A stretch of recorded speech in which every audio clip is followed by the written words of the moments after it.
A paz do nosso Senhor e Salvador Jesus Cristo. Sejam todos muito bem-vindos ao Momento EBD, momento de estudo das lições bíblicas da Escola Bíblica Dominical. Eu sou o irmão Peter Zuck, vou acompanhá-los nesse momento de estudo e aprendizado da Palavra de Deus. E estou aqui, claro, sempre muito bem acompanhado do nosso professor e pastor Mário Souza. A paz do Senhor, pastor. A paz do Senhor, irmão Peter, irmão Jairo e todos os queridos companheiros que nos ouvem agora, nos acompanham pelo canal do YouTube, pelo canal da nossa igreja, professores, alunos da escola dominical. Hoje, 18 de agosto de 2025. No próximo domingo, dia 24, estaremos estudando a lição de número 8, a igreja com os seus problemas, que enfrenta os seus problemas, que resolve os seus problemas. Isso quer dizer que existem problemas na igreja, porque temos seres humanos compondo esta igreja, com seus problemas, com as suas dificuldades, mas que o Espírito Santo, na igreja estando, orientará sempre como solucionar tais problemas. E é isso que estaremos estudando nesta semana. Preste muita atenção, porque certamente muito teremos a aprender, não é? E o irmão Peter voltará agora ao microfone para dar os anúncios da semana e já em sequência estará lendo a nossa revista da Escola Dominical com o título, com o texto áureo, né? Com a verdade prática, a leitura em classe da lição que será estudada neste domingo, dia 24. Irmão Peter. Irmãos, nós somos a primeira Assembleia de Deus Coqueiral de Itaparica. Estamos situados aqui na Avenida Saturnino Rangel Mauro, número 162, Praia de Itaparica, Vila Velha, Espírito Santo. Temos diversos momentos de louvor e adoração ao Senhor ao longo de toda a semana. De segunda a sexta-feira, aqui na igreja, às 8 horas da manhã, temos a nossa querida consagração, dirigida pelo Círculo de Oração. Então, 8 horas da manhã, todos os dias, é um momento que tem abençoado a vida dos irmãos, tem sido maravilhoso. Também, às terças-feiras, 19h30, nós temos o nosso culto de doutrina, aqui na igreja. Às quintas-feiras, nós temos o culto clamando pelas causas impossíveis, também às 19h30, aqui na Assembleia de Deus Coqueiral de Itaparica. No domingo, é claro, nós temos a nossa amada Escola Bíblica Dominical, a maior escola de ensino teológico do mundo, sempre às 8h30, com diversas classes para diversas faixas etárias. No domingo também, nós temos o nosso culto vespertino, que se inicia às 18 horas, um culto maravilhoso de louvor, de adoração ao nosso Senhor Jesus Cristo. E também nas redes sociais, além do nosso momento EBD, nós temos o nosso momento de oração, sempre ao meio-dia, de segunda a sexta-feira, comandado pelo nosso pastor presidente, pastor Elvis Rocha. Então, nos acompanhe nas redes sociais, venha nos fazer uma visita, compartilhe esse conteúdo, curta, comenta lá no Instagram, também no YouTube. Vai ser uma honra, um prazer receber você aqui na nossa igreja. Nesse trimestre, nós estamos estudando sobre a igreja em Jerusalém. O comentarista é o pastor José Gonçalves. E hoje nós estudaremos a lição de número 8, que vai ser ministrada no dia 24 de agosto de 2025, que tem o seguinte título: Uma igreja que enfrenta os seus problemas. O texto áureo da nossa lição está no livro de Atos, capítulo 6, versículo 3.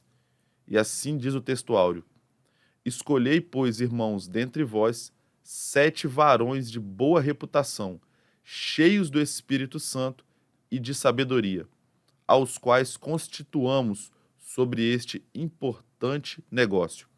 A verdade prática: uma igreja cheia da sabedoria do Espírito age sabiamente para resolver conflitos de relacionamentos. A leitura bíblica em classe está no livro de Atos, capítulo 6, dos versículos 1 a 7. E assim diz a palavra do Senhor: Ora, naqueles dias, crescendo o número dos discípulos, houve uma murmuração dos gregos contra os hebreus, porque as suas viúvas eram desprezadas no ministério cotidiano. E os 12, convocando a multidão dos discípulos, disseram: Não é razoável que nós deixemos a palavra de Deus e sirvamos às mesas. Escolhei, pois, irmãos, dentre vós, 7 varões de boa reputação, cheios do Espírito Santo e de sabedoria, aos quais constituamos sobre este importante negócio. Mas nós perseveraremos na oração e no ministério da palavra. E este parecer contentou a toda a multidão, e elegeram Estevão, homem cheio de fé e do Espírito Santo, e Filipe, e Prócoro, e Nicanor, e Timão, e Pármenas, e Nicolau, prosélito de Antioquia. E os apresentaram ante os apóstolos, e estes, orando, lhe impuseram as mãos. E crescia a palavra de Deus, e em Jerusalém se multiplicava muito o número dos discípulos, e grande parte dos sacerdotes obedecia à fé. Os objetivos da lição de número 8 são os seguintes. Primeiro, analisar as naturezas cultural e social dos conflitos enfrentados pela igreja primitiva e sua relevância para a igreja atual. Segundo objetivo, explicar a importância da organização e da distribuição de funções dentro da igreja para equilibrar as responsabilidades espirituais e sociais. E terceiro objetivo, aplicar os princípios bíblicos de caráter, sabedoria e serviço na vida cristã e na atuação ministerial. Introdução da lição. Nesta lição, exploraremos a diaconia bíblica, um ministério essencial de serviço na igreja, que nos ensina sobre o serviço ao próximo. A Bíblia nos mostra que a igreja, mesmo em seus primórdios, enfrentava desafios, mas a busca por soluções em Deus era fundamental. A criação do ministério dos diáconos não foi para estabelecer uma hierarquia, mas para organizar o serviço social na igreja, mostrando que todos os líderes são chamados a servir. O que realmente importa no reino de Deus é a disposição em servir, independentemente do cargo ou tarefa, pois o serviço é a essência do trabalho na igreja. Pastor Mário. Meus queridos irmãos e amigos, o que observaremos nesta lição é que a igreja tinha sim o seu lado totalmente espiritual, mas também totalmente material, humano, cultural, social e etc. E com o crescimento desta igreja, é óbvio que os problemas surgiriam como surgiram. Por quê? Porque a igreja ela é composta de seres humanos, seres carentes, com suas necessidades básicas e até mais profundas, o seu aspecto cultural, social, porque a igreja ela não fica só naquela localidade, ela se estende. E conforme relata aqui o capítulo 6, veja que a reclamação estava vindo de quem? Dos gregos. É um sinal de que a igreja já havia alcançado uma esfera além de Israel, além dos judeus. Agora já tinha também gentios, com outra cultura e com outro nível social. Problemas que precisariam serem administrados. E é claro que ali estava presente o Espírito Santo para tudo isto orientar. E veja o que disse então os apóstolos.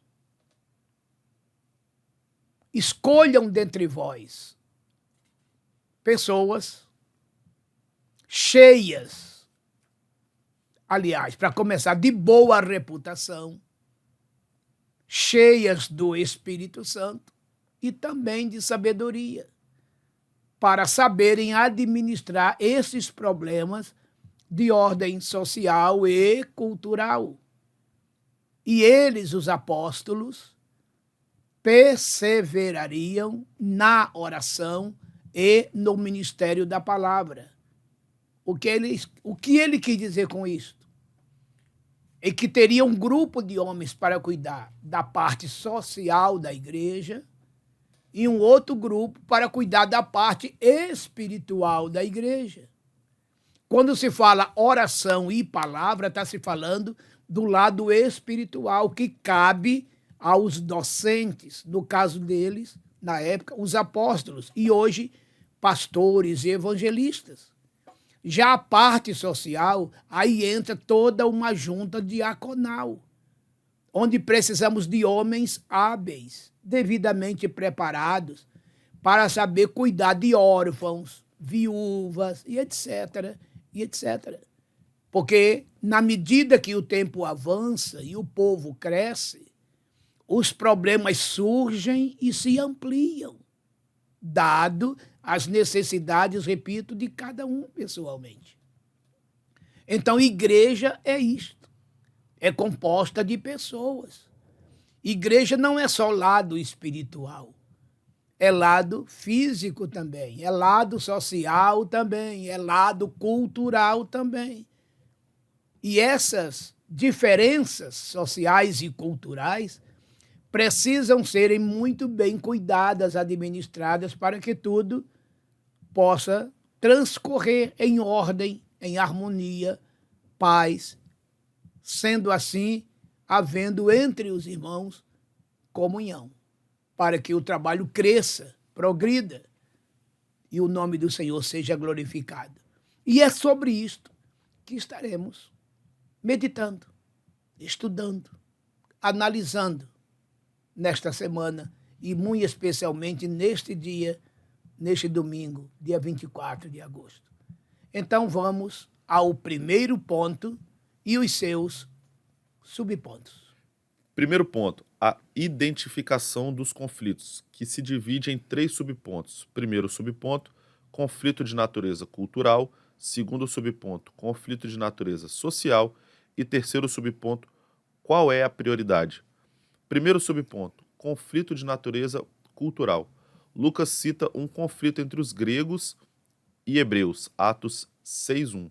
A referência neste texto aos gregos está relacionada aos judeus helenistas, isto é, que haviam emigrado para outros países e que, por conta disso, falavam somente a língua grega.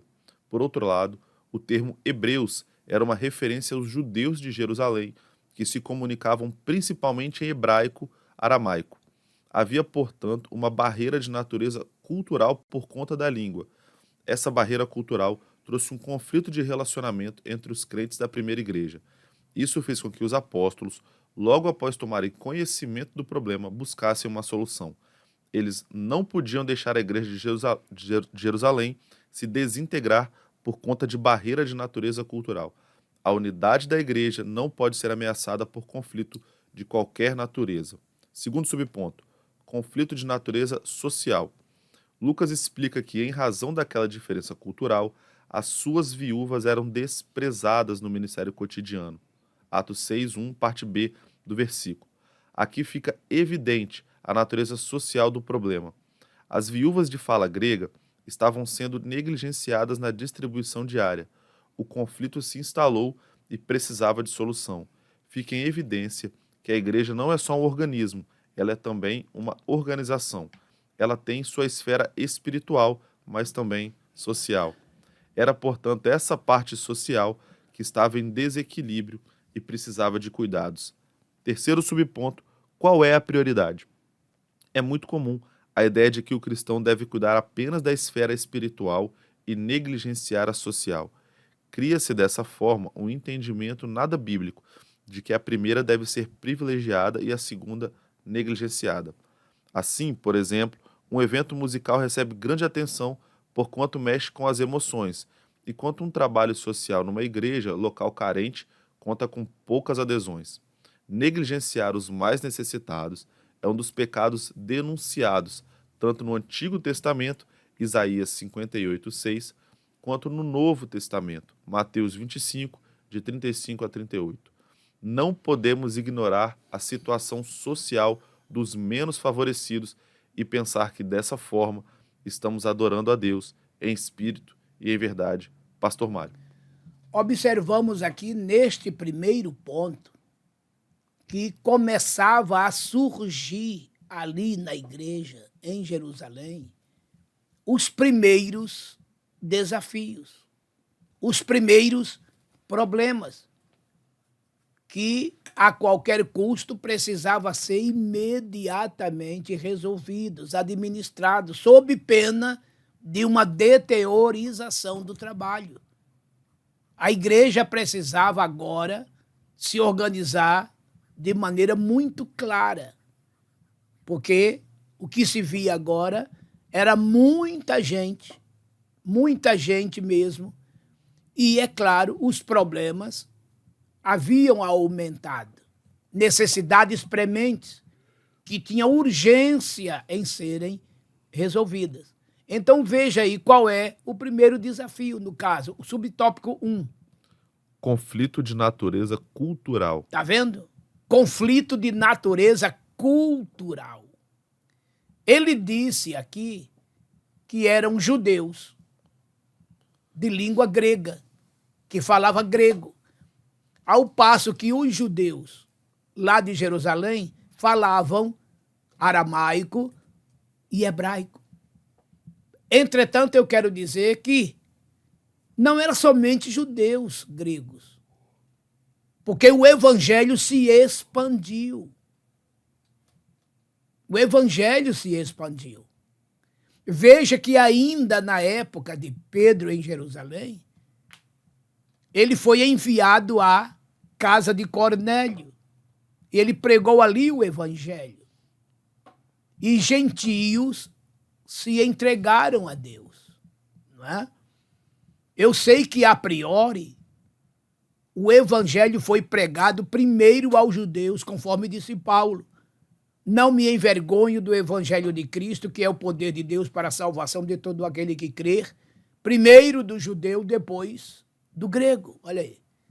Romanos 1:16. Então, aquela multidão que se vê ali, nos capítulos 2, 3, 4, 5, eram judeus. Os primeiros, 3.000 na pregação primeira, mais 5.000 na pregação segunda. E está dizendo aqui, em todos os textos, que crescia o número dos fiéis. Aqui no capítulo 6 diz que até sacerdotes, já tinha sacerdotes ali que estavam aderindo à fé também. Olha aí. Então veja que a massa aqui no começo era judaica. Mas veja que esse evangelho ele se expandiu depois. Foi para Antioquia, Síria, no caso, e se espalhou, né, pela Europa e etc., tempos depois. Então, neste caso aqui, agora vinha o choque cultural. Porque os gentios não se comportavam como os judeus. Dificuldades nos seus usos, costumes, culturas, idioma.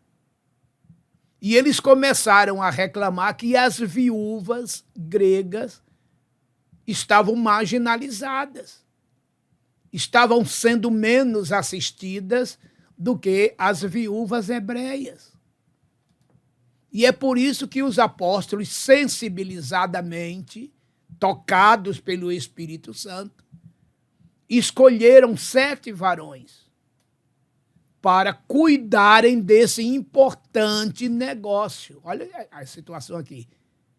Era importante o negócio. E tão importante que aqueles líderes que cuidariam dessa área, primeiro, tinha que serem de boa reputação.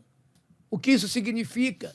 De boa fama, nome limpo, limpo na praça, de bom testemunho. Só isso? Não. Cheios do Espírito Santo, batizados com o Espírito Santo e sabedoria. Sabedoria aqui no seu senso até acadêmico, porque eles teriam que lidar, sabe, com órfãos, com viúvas, pessoas que tinham que ter conhecimento. Essa é a diaconia sábia de uma igreja. Muito interessante isso. Então, o evangelho é por isso que temos que entender de um evangelho chamado transcultural. Samaria, por exemplo, é um tipo disso. Uma coisa é Jerusalém, outra coisa é Judéia, mas outra coisa é Samaria. Por quê? Porque lá em Samaria já estavam diversos povos, vocês se lembram? Desde o ano 722 a.C., que o imperador da Síria levou as tribos de Israel lá para o império da Síria e trouxe muitas outras nações que estavam sob o comando da Síria e ele trouxe e colocou em Samaria. Então houve uma mistura muito, muito grande de povos ali. E essa mistura ficou tão forte que eles, morando tudo numa cidade só ali, ficou sendo chamado de samaritanos. E aqueles judeus, então, né, que ficaram na terra, principalmente os de Jerusalém, não se comunicava com aquela gente, porque era uma gente gentia, era uma gente que não guardava a lei, que não guardava o sábado, que, enfim, não se circuncidavam, não tinha nada a ver com os usos e costumes de Israel, que foram aprendendo ao longo dos anos. E a coisa ficou tão difícil que até na época de Jesus, vocês se lembram quando Jesus esteve com a mulher samaritana no poço de Jacó, que ela se admirou, sendo tu judeu e falas comigo? Exatamente porque aquele atrito já existia há 700 anos. Então, para se pregar ali, tinha que ser um evangelho realmente transcultural. É o que se ensina em missão transcultural. Porque ali você tinha que pregar um evangelho de acordo, né, com o entendimento e a cultura de cada um. O evangelho é o mesmo, a palavra é a mesma, mas tem que ter uma linguagem apropriada para que essa gente entenda, sabe? Então, o problema cultural numa pregação do evangelho é muito grande. É por isso que tem que se fazer adaptações, se aprender, né, para que a pessoa consiga entender o teor, a genuína mensagem do evangelho. Então foi o primeiro desafio a igreja enfrentar, foi esse conflito cultural, idiomático, né, da língua e, consequentemente, dos usos e costumes, que no mundo gentílico é diferente totalmente do mundo judaico. E o segundo conflito aqui, olhe bem, o segundo subponto, qual é? Conflito de natureza social. Aí pronto. Agora entra esse lado, não é? Porque aqui estava uns sendo beneficiados, no caso as viúvas hebreias, e as viúvas gregas sofrendo prejuízo. Então isso tem que ser analisado, para que todos tenham de igual modo assistência. E o maior exemplo está no próprio capítulo 2 de Atos, versículos 42 até o 47, e aí se tratava da igreja que estava em Jerusalém, só em Jerusalém. Veja que eles tinham tanto amor entre eles, conforme relata aqui o versículo 44, 45 de Atos, que aqueles que tinham propriedade chegavam ao ponto de vendê-las, trazendo o resultado da venda, entregando aos apóstolos, e estes faziam a justa distribuição, de sorte que ninguém sentia falta de nada. Todo mundo tinha tudo em comum. Olha que coisa linda. Porque quem tinha, ajudava quem não tinha. Os pobres sempre houve. Jesus mesmo disse, os pobres sempre tereis convosco, mas eu nem sempre. E em Atos 20, versículo 31, Paulo falando, ele disse assim, olha, o Senhor disse que melhor coisa é dar do que receber. Então aqueles que tinham, davam a quem não tinha. De sorte que a igreja, ela era cheia do Espírito Santo, em todos os sentidos. No seu lado espiritual tinha doutrina, comunhão, santa ceia, oração, temor, sinais e prodígios. Esse era o lado espiritual, versículos 42, 43 de Atos 2. E de 44 a 47, o seu lado social. Ninguém tinha falta de nada, porque os que tinham abençoavam os que não tinham. Mas isto era com a igreja em Jerusalém. Todo mundo falando só hebraico ou aramaico. Mas no transcurso dos tempos, dos meses e até anos, aí as viúvas gregas já não estavam sendo tão assistidas. É aí que surgiu aqui, após a reclamação, esta ideia. E diz a Bíblia aqui que o parecer foi de agrado de todos. E, sem dúvida, esse aspecto também foi contornado e as viúvas gregas passaram também a terem a mesma assistência que as viúvas hebreias. E aqui no terceiro subponto, qual é o título? Qual é a prioridade? Então, qual é a prioridade? Aqui é uma pergunta que precisa ser bem respondida. E é claro que essa prioridade, ela se difere por região. Na sua região aí, na sua igreja, olha para os mais necessitados. Qual é a maior e melhor prioridade da sua igreja? Porque tudo tem que ser atingido, alcançado. A igreja não pode só pensar no espiritual, ter o melhor culto, orações, isso tudo é muito bom e é claro que deve ser observado. Mas lembrando que a igreja ela tem estômago, ela precisa ser vestida, ela precisa ter cobertura, no caso, um lugarzinho para morar, não é? Por quê? Por que eu disse a igreja tem estômago? Porque a igreja ela é composta de pessoas que precisam de comida para se alimentarem, de roupas para se vestirem, agasalho na época do frio, um tetozinho para se abrigar.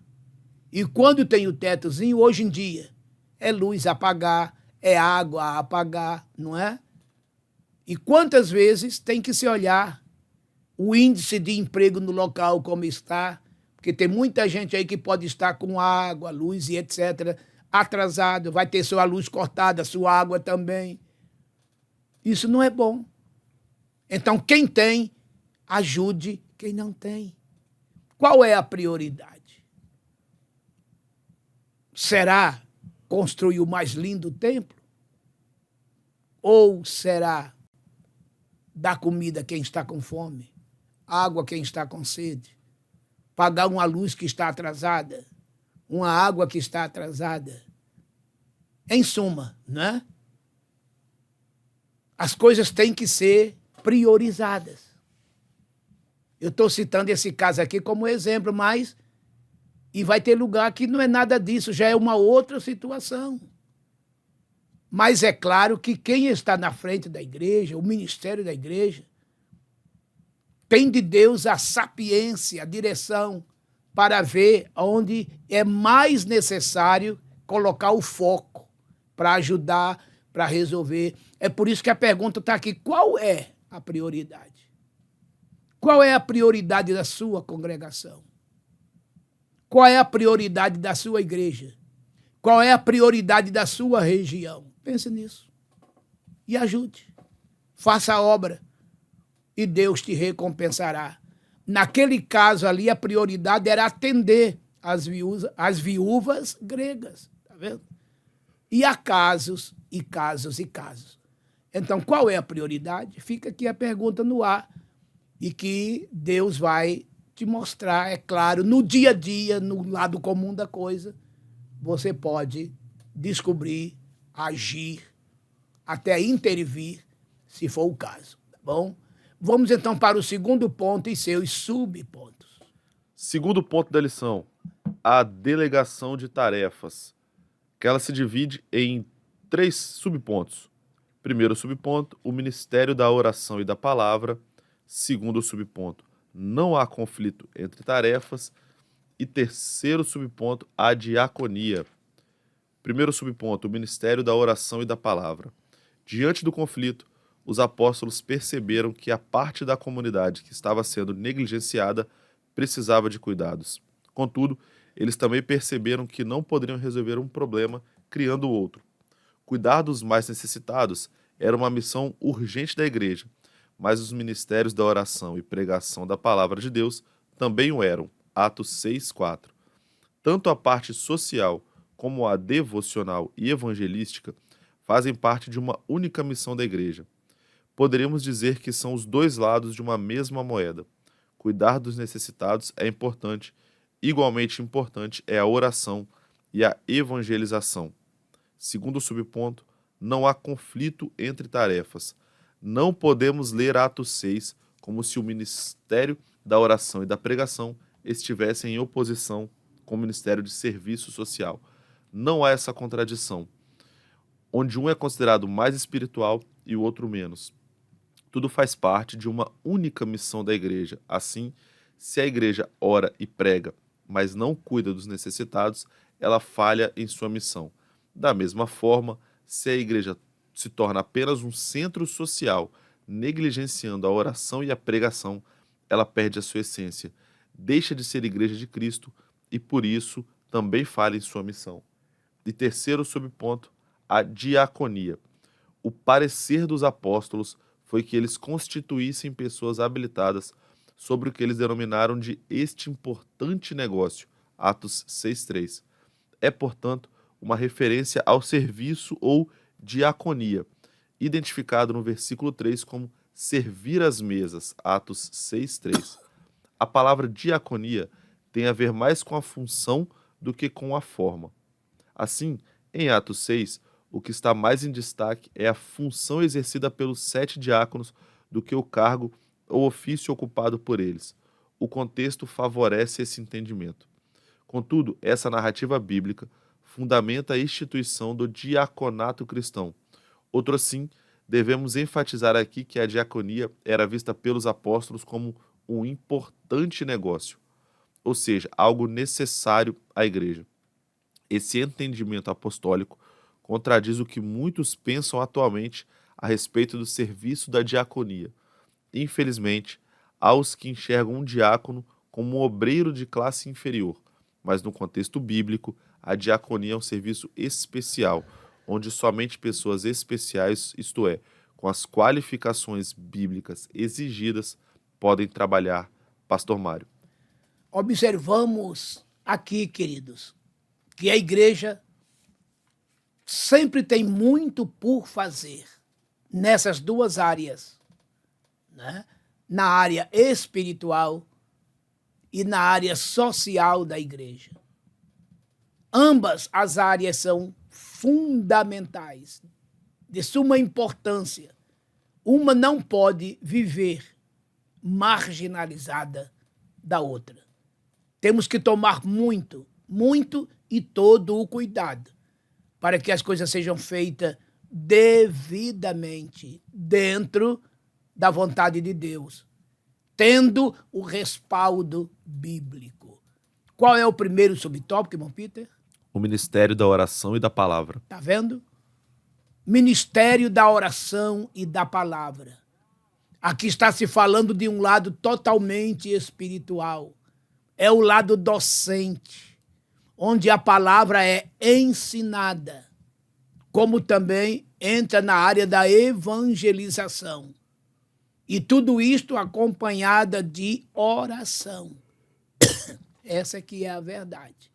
Então Deus deu uns para apóstolos, outros para profetas, outros para evangelistas e outros para pastores e doutores. Efésios 4:11. Isso aqui está se falando da área ministerial. O apóstolo é aquele que faz o serviço pioneiro, de chegar no lugar onde nada tem, onde nada existe, e ali abre o trabalho e estabelece. Organiza tudo e já parte para um outro canto. O profeta é aquele que tem a palavra da revelação ministerial. O evangelista é o que evangeliza, o pastor é aquele que pastoreia o rebanho, e o doutor aqui é aquele que ensina com profundidade a palavra. E tudo isso acompanhado com muita oração. O rebanho se torna sadio. É um rebanho que aprende após ter sido evangelizado. E, sendo ensinado, também continuará evangelizando a outros. É cada um passando a outros o que recebeu já de outros também. E assim a igreja vai crescendo espiritualmente. Mas na medida que a igreja vai crescendo espiritualmente, crescendo pessoas, aumentando números, vem um lado social que, no meio dessa gente que está chegando, vem muitas carências, muitas necessidades de toda sorte, de toda ordem, de todo tipo, e que estas coisas precisam serem tratadas, cuidadas, administradas. É aí que entra o segundo ponto. Qual é o título? Não há conflito entre tarefas. Neste segundo ponto, o comentarista foi muito feliz em dizer: não há conflito entre tarefas. O lado social, de maneira nenhuma, pode atrapalhar o espiritual. O espiritual, de maneira nenhuma, pode atrapalhar o lado espiritual. Se houver só o lado espiritual e as pessoas que precisam socialmente não forem atendidas, vai ficar algo capenga. Está faltando algo. E se, por outro lado, a igreja só se dedica aos atos sociais e não se alimenta da palavra e da oração, também fica capenga. Está faltando algo. Então, essas duas coisas têm que andarem em paralelo. Volto a citar Atos 2. É bom ler de 41 até o 47. Vocês vão ver aqui os dois lados. Olha aqui o perfil da igreja perfeita. Porque você vê que a partir do versículo 42, após eles terem sido batizados, versículo 41, 40, 41, o que é que está escrito? Olha o lado espiritual. E todos perseveravam unânimes em quê? Na doutrina dos apóstolos. Isto é, palavra, ministério da palavra. E depois, na comunhão. E depois, no partir do pão, na Santa Ceia. E depois, nas orações. Olha o que é que a palavra produz. Comunhão, valorização da ceia, muita oração. Olha que oração e palavra. E essas quatro coisas, o que é que geram? Em toda a alma havia temor. Olha aí. Está vendo? Palavra, comunhão, Santa Ceia, oração, temor. E o resultado disso tudo? E Deus, pelas mãos dos apóstolos, operava sinais e prodígios. Olha os dons espirituais em exercício. Por conta de uma igreja que está cheia da palavra, vivendo em oração e, consequentemente, tendo com os irmãos comunhão, valorizando a ceia, orando, tendo temor. O resultado é milagres. Este lado concluído, olha agora a partir do versículo 44. E todos tinham tudo em comum, de nada sentiam falta. Olha aí. E aqueles que tinham suas propriedades vendiam-nas, traziam-nas e depositavam-nas aos pés dos apóstolos. E estes faziam a justa distribuição. Olha só, uma igreja cheia do Espírito Santo. No lado espiritual, cheia do Espírito Santo. No lado social, por quê? Porque quem constrangia os irmãos que tinham a ajudar os que não tinham, quem era? Era o Espírito Santo. Então veja o Espírito Santo atuando na área espiritual, dando ao povo palavra, enchendo o povo de comunhão, quer dizer, união, harmonia, dando ao povo temor para valorizar a ceia, levando o povo à oração, enchendo o povo de temor, e pelas mãos dos apóstolos, esse mesmo Espírito Santo, distribuindo seus dons de milagres e maravilhas. E depois, no lado social, esse Espírito Santo aqui, constrangendo os irmãos a ajudarem os necessitados, tirando de suas posses e abençoando os necessitados. Só o Espírito Santo faz isso, senhoras e senhores. Então ele atua nestas áreas. E aí não há conflito. Porque os pastores, os evangelistas hoje, né, cuidam da oração, da palavra, desse lado espiritual. E os diáconos cuidam do lado social da igreja, que vai desde os órfãos até as viúvas. E nesse caso aqui, senhores, não existe inferioridade.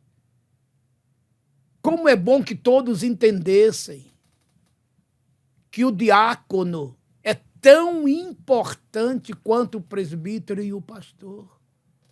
São áreas diferentes. É como se fosse um triângulo. Pensem num triângulo.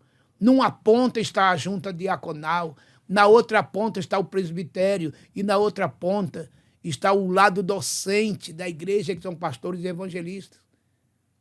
Os diáconos cuidam da parte social, os presbíteros cuidam do conselho da igreja, do lado do governo da igreja. E os pastores e evangelistas cuidam do lado docente, do ensino, da oração. Então é um triângulo. Então veja que não é uma escada, conforme alguém quer dizer, fazer, memorizar, diácono, presbítero, evangelista, pastor, e daqui a pouco já está surgindo por aí, né? Outros cargos a mais, que não vou aqui nem citar. E não é escada, irmãos. São áreas diferentes. Veja que Filipe estava nesse um dos 7, né? E veja que depois ele saiu de Jerusalém e foi para Samaria, cheio do Espírito Santo, operando lá milagres. E muita gente aceitou Jesus lá em Samaria, mas muita gente. E quando a igreja estava cheia, é só ler o capítulo 8 de Atos, leia lá. Num dia, a igreja cheia de crentes e Deus operando, aparece o anjo a Filipe e diz, olha, agora você vai lá para a estrada que vai de Jerusalém para Gaza, que está deserto. Fica lá. Está vendo? Porque ia passar por ali um homem que precisava ser evangelizado. Filipe largou tudo ali e foi para o deserto. Depois que evangelizou aquele homem e batizou aquele homem, ele voltou para Samaria, para a igreja dele? Não. A Bíblia diz que ele foi arrebatado pelo Espírito Santo, já apareceu numa outra cidade chamada Azoto, continuou o trabalho de evangelização, e quando você chega no capítulo 21 de Atos, você já encontra Filipe aonde?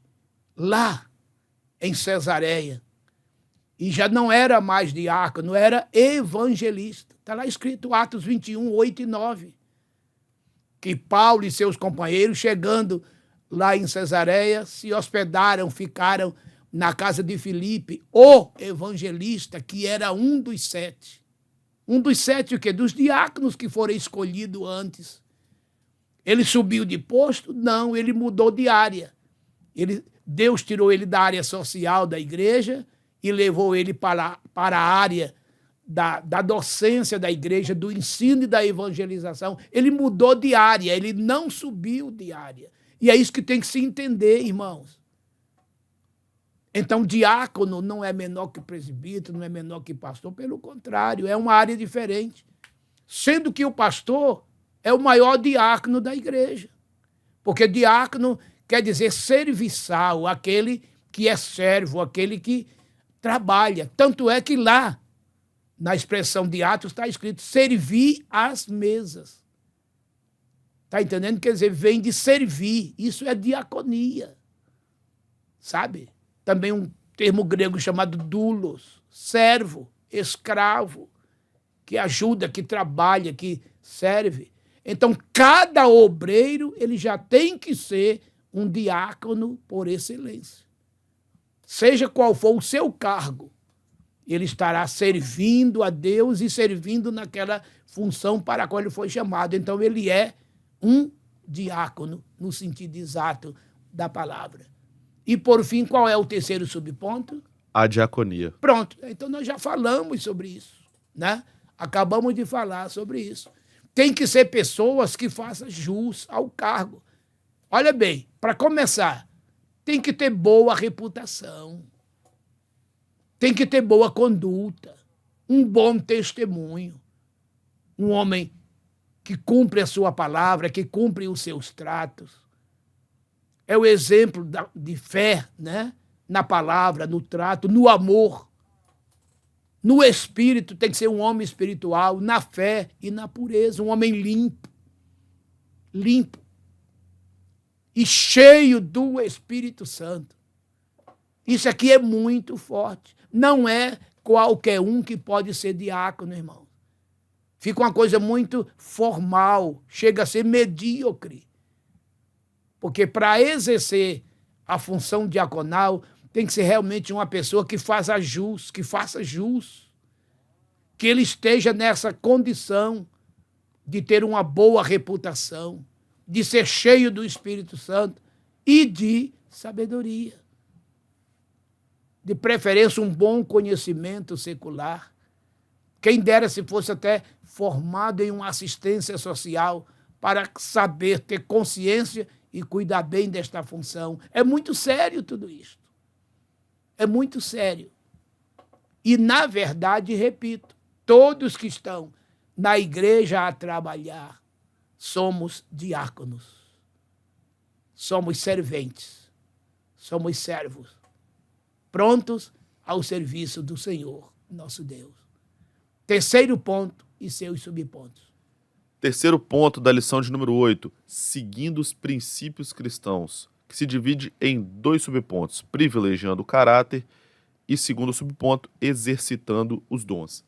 Então vamos à leitura do primeiro subponto, privilegiando o caráter. Nas exigências das qualificações exigidas para o exercício do diaconato, o caráter ganha ênfase. Escolhei, pois, irmãos, dentre vós, 7 varões de boa reputação, cheios do Espírito Santo e de sabedoria, aos quais constituamos sobre este importante negócio. Atos 6:3. Aqueles que iriam cuidar das mesas deveriam ser pessoas de boa reputação. A palavra boa reputação traduz o termo grego martíreo, que significa testemunha ou mártir. Quer dizer uma pessoa autêntica, honesta, correta e que não negocia valores para exercer a função da diaconia. Às vezes pensamos que essas exigências eram apenas para os dias bíblicos, o que evidentemente é um equívoco. Se para aqueles que se dedicariam apenas em servir as mesas, isto é, os diáconos, era exigido boa reputação, então o que dizer dos pastores que cuidam de todo o rebanho? Segundo o subponto, exercitando os dons. Essas pessoas, encarregadas da diaconia da igreja, além da exigência da boa reputação, deviam ser cheias do Espírito Santo e de sabedoria, Atos 6:3. Defender a boa ortodoxia, isto é, a doutrina correta, era importante, mas incompleto.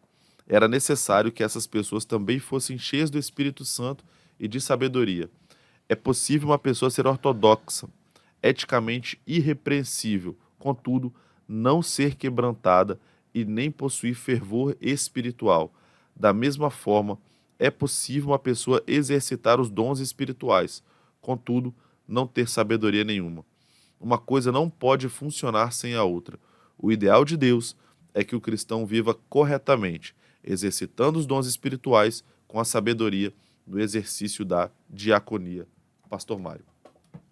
Esse terceiro ponto é muito importante analisarmos, refletirmos e também colocarmos em prática. Qual é o título do terceiro ponto? O título. Seguindo os princípios cristãos. Está vendo, irmãos? Seguindo os princípios cristãos. Temos feito isto neste século XXI. Esses princípios da igreja em Jerusalém, eles continuam sendo seguidos ou foram largados ao longo do tempo e da história? É uma pergunta que precisa ser respondida. E olha o que diz o primeiro subponto. Qual é? Privilegiando o caráter. Tá vendo? Num primeiro momento aqui, ó, privilegiando o caráter. Olha o que o diácono precisa ser. Um homem de caráter, de moral limpa, de uma vida sem mácula, sem manchas. Uma pessoa que tem um testemunho inatacável. Lembra daquela palavra irrepreensível? Até Paulo disse, falando, convém que o bispo seja casado e irrepreensível. Então isso se aplica ao diácono também.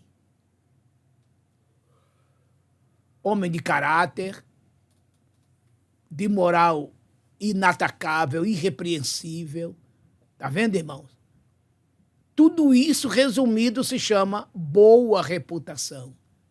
E vocês viram que o comentarista chegou a dizer que está ligado à testemunha, que eu disse a priori aqui, ó, que quer dizer mártir, significa mártir, tá vendo? Pessoas que estão dispostas a doarem a sua vida por causa e por conta da obra do Senhor nosso Deus. Veja que num primeiro momento, o primeiro requisito a ser preenchido é boa conduta. Sabe? Uma pessoa de vida exemplar, irrepreensível. Se não for assim, não pode constar nesta lista. E olha o que diz então o segundo subponto. Qual é? Exercitando os dons. Tá vendo? No exercício desses dons aqui, aí já entra o ser cheio do Espírito Santo e ser uma pessoa sábia. E o maior exemplo disso aí, aliás, dois, né? Eu já citei no tópico anterior, falando de Estevão, aliás, de Filipe, que foi um dos 7 e que saiu de Jerusalém, abriu a igreja em Samaria, encheu aquela igreja de almas, depois o anjo mandou ele para o deserto, ele evangelizou, né? O tesoureiro da rainha de Candace, batizou ele, e depois já foi para Samaria, e o trabalho que ele fez de evangelista lá em Samaria, ele deu sequência lá em Cesareia. Era um homem cheio do Espírito Santo.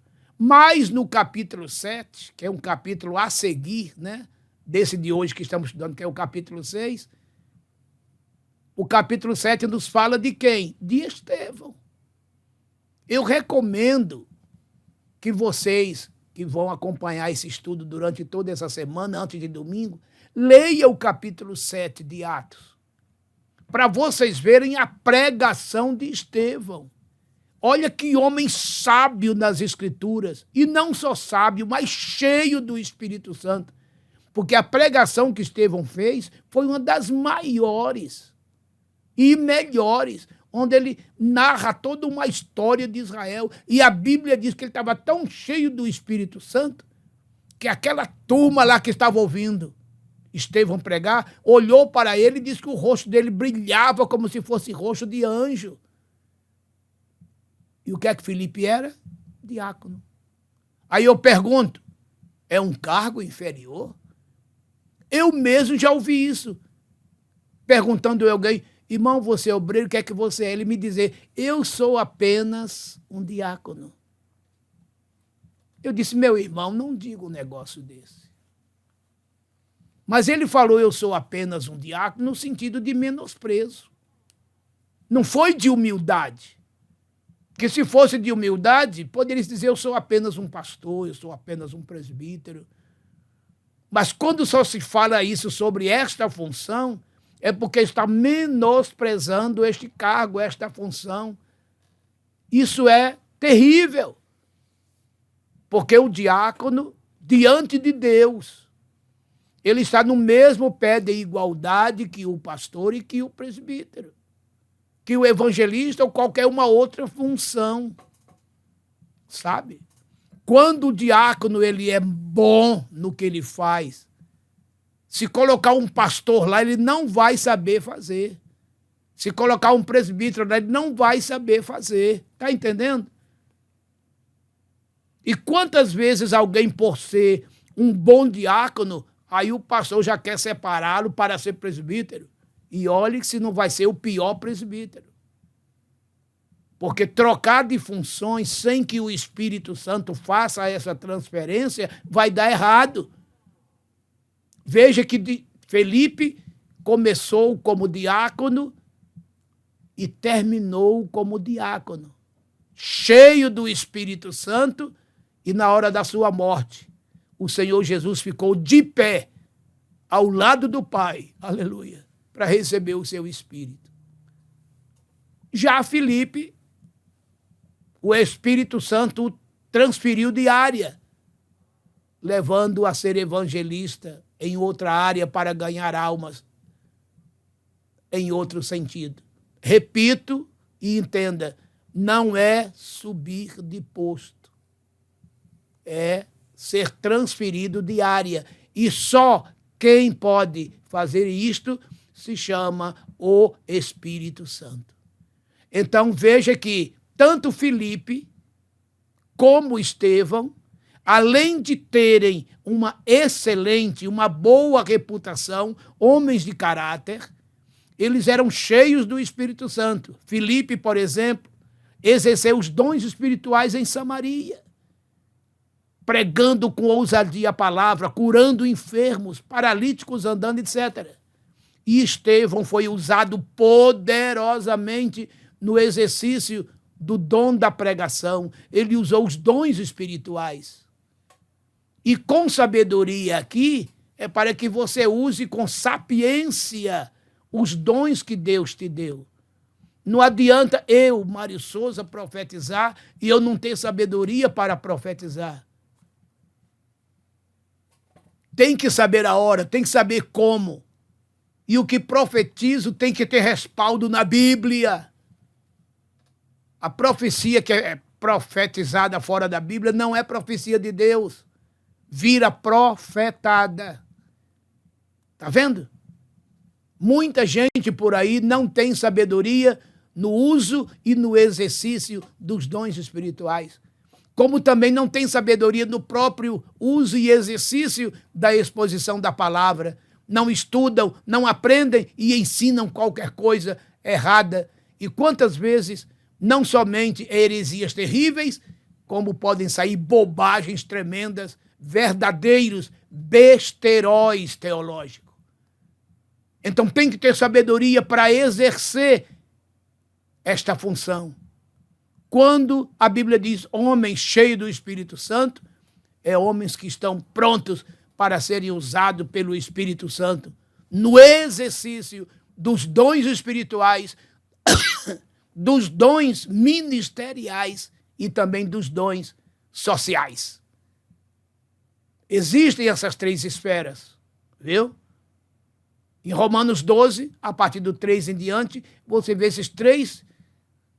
essas três áreas nos dons espirituais, dons ministeriais e dons sociais, dons naturais chamados, dons naturais. Então, queridos, que essa lição de hoje nos esclareça sobremaneira todas estas coisas, que a igreja tenha de Deus a competência e do Espírito Santo seja cheia, no caso cheio do Espírito Santo, né, para saber dinimir, solucionar problemas e dúvidas, enfrentando os desafios, os conflitos e sabendo resolvê-los e administrá-los. E tudo isto é plenamente possível se essa igreja estiver cheia do Espírito Santo e debaixo da orientação deste mesmo Espírito Santo. Que o Senhor nos abençoe. Vamos agora à conclusão da lição. Conclusão da lição de número 8.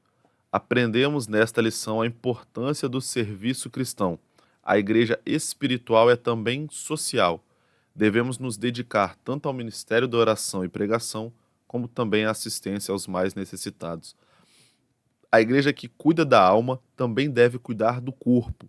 Deus não é glorificado na desgraça de ninguém. Se há um necessitado em nosso meio, e devemos considerar os princípios bíblicos ensinados nessa passagem das Escrituras para alcançá-lo. Assim, a igreja cresce como igreja de Deus e o Senhor é glorificado. Pastor Mário. Meus queridos e amados irmãos e amigos, nesta lição de hoje aprendemos que uma igreja que é cheia do Espírito Santo, ela aprende e sabe administrar pelo Espírito Santo. Ela vai saber identificar quais são os conflitos e resolvê-los. Ela vai saber delegar funções, cargos, deveres, direitos. Ela vai saber delegar aos seus filhos como saber trabalhar. E ela também vai saber, por fim, como saber priorizar, valorizar todos os princípios. Todos os princípios. Uma igreja cheia do Espírito Santo, ela vai ter do Espírito Santo a orientação para dar a cada um dos seus fiéis seguidores como saber ser cheio do Espírito Santo, como ter boa reputação, como ser cheia de sabedoria para administrar os problemas e ter a consciência que o espiritual não pode ser separado do social. Os dois têm que caminharem juntos. Uma igreja tem que ser cheia do Espírito Santo, uma igreja sadia espiritualmente, mas uma igreja sadia socialmente. E cheia do Espírito Santo, para que haja sempre irmãos com os corações constrangidos para ajudar os necessitados e consolar os aflitos em todas as suas necessidades. Que o Senhor nos abençoe e que você se coloque na disposição de Deus para ser aquele crente pertencente àquela igreja que saiba viver espiritual e socialmente em Cristo Jesus, nosso Senhor. Deus te abençoe. Amado Deus e Pai, eu te louvo, Senhor.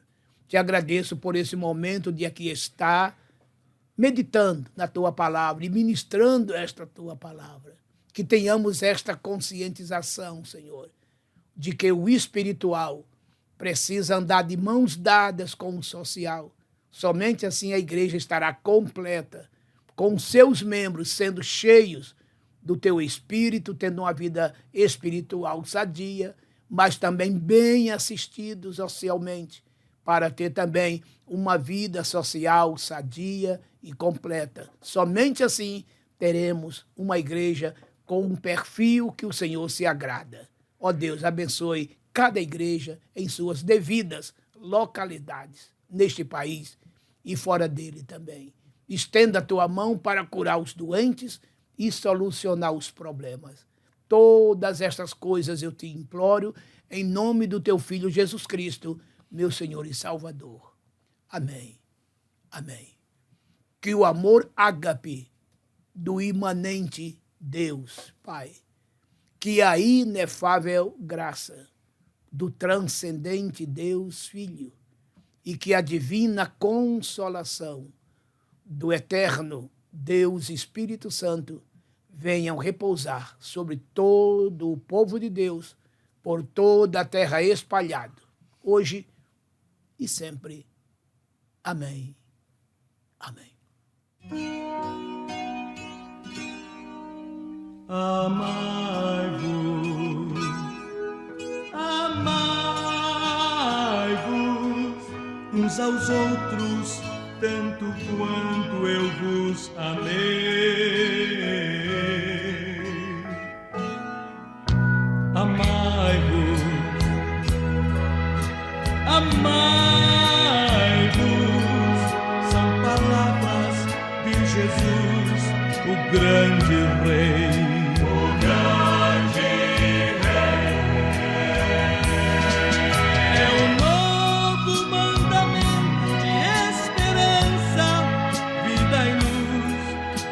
Saiu dos lábios santos, santos.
perfeição.